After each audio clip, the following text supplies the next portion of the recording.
സ്കൂളുകൾ ആദ്യം 22 സ്ഥലങ്ങളിലാണ് നമ്മൾ തുടങ്ങുന്നത്. അതിൽ 14 എണ്ണം ആദ്യഘട്ടത്തിൽ തുടങ്ങും. ഇവിടെ staff training centre Thiruvananthapuram, Parassala, ഇഞ്ചക്കലല്ലേ, ഇഞ്ചക്കലും വരുന്നുണ്ടോ? തിരുവനന്തപുരത്ത് 2 എണ്ണം വരുന്നു. തിരുവനന്തപുരം സിറ്റിക്കകത്ത് 2 എണ്ണം വരികയാണ്. ആറ്റിങ്ങൽ, ആനേറ, അതിവിടെയാണ് നമ്മൾ ഉദ്ദേശിച്ചത്. അതിപ്പോൾ ഓൾറെഡി വന്നു. ഹെവിയുടെ ലൈസൻസ് ഇവിടെയാണ് എടുക്കുന്നത്. ചാത്തന്നൂർ, ചടയമംഗലം, മാവേലിക്കര, പന്തളം, പാല, കുമിളി, അങ്കമാലി, പെരുമ്പാവൂർ, ചാലക്കുടി, നിലമ്പൂർ, പൊന്നാനി, എടപ്പാൾ, ചിറ്റൂർ, കോഴിക്കോട്, മാനന്തവാടി, തലശ്ശേരി, കാഞ്ഞങ്ങാട്, ഇത്രയും സ്ഥലങ്ങളിലാണ് ആ ഡ്രൈവിംഗ് സ്കൂൾ തുടങ്ങാൻ സ്ഥലം കണ്ടെത്തിയിട്ടുള്ളത്. 22 സ്ഥലങ്ങളാണ്. അതിൽ 14 എണ്ണം ഏതാണ് സൗകര്യപ്രദം നോക്കി 14 എണ്ണം ആദ്യം തുടങ്ങും. അതിലൊന്നാണെന്ന് തുടങ്ങി. ഇനി 13 എണ്ണം കൂടി തുടങ്ങും ആദ്യഘട്ടത്തിൽ.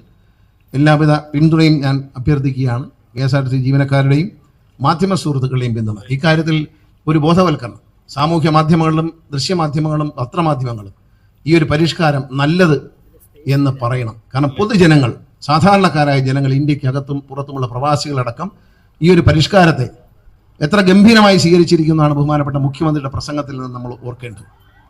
ലോക കേരള സഭയുമായി ബന്ധപ്പെട്ട് ഞാൻ ഏറ്റവും പ്രകടമായ അഭിപ്രായം വന്നൊരു കാര്യം ഈ ലൈസൻസ് നടപടികളിൽ നിന്ന് പുറകോട്ട് പോകരുത് എന്നാണ്. എനിക്ക് പേഴ്സണൽ ഒരു ഇൻട്രസ്റ്റും ഇല്ല, പബ്ലിക് ഇൻട്രസ്റ്റ് മാത്രമേ ഉള്ളൂ. ഇത് പബ്ലിക് ഇൻട്രസ്റ്റാണ്. അത് എതിർക്കുകയും തടസ്സപ്പെടുത്തുകയും ചെയ്യരുത് എന്ന സ്നേഹത്തോടെ അഭ്യർത്ഥിക്കുകയാണ്. ഏതായാലും ബഹുമാനപ്പെട്ട ഹൈക്കോടതിയുടെ പരിഗണനയിലുള്ള കാര്യമാണ്. അത് കോടതി നിർദ്ദേശിക്കുന്ന പ്രകാരം നടപ്പിലാക്കും. ഇവിടെയുള്ള ഡ്രൈവിംഗ് സ്കൂളിൻ്റെ ഫീസിനെ കുറിച്ചാണ്. ഹെവി മോട്ടോർ വെഹിക്കിളിന് 9,000 രൂപ, ലൈറ്റ് മോട്ടോർ വെഹിക്കിൾ കാറടക്കണ 9,000 രൂപയാണ്. LMBയും രണ്ടും കൂടി ചേർത്ത് ഒരു കാറും ഒരു ബൈക്കും കൂടി പഠിക്കാൻ വന്നാൽ 11,000 രൂപയാണ്. 2 വീലറിന് മാത്രമാണെങ്കിൽ 3,500 രൂപയാണ് നമ്മുടെ ഫീസ്. മറ്റുള്ളവരെക്കാൾ ഫീസ് കുറയും. മറ്റ് സ്ഥലങ്ങളിൽ എന്താ സംഭവിക്കുന്നത്? സ്ത്രീകൾക്കൊരു ഫീസാണ്.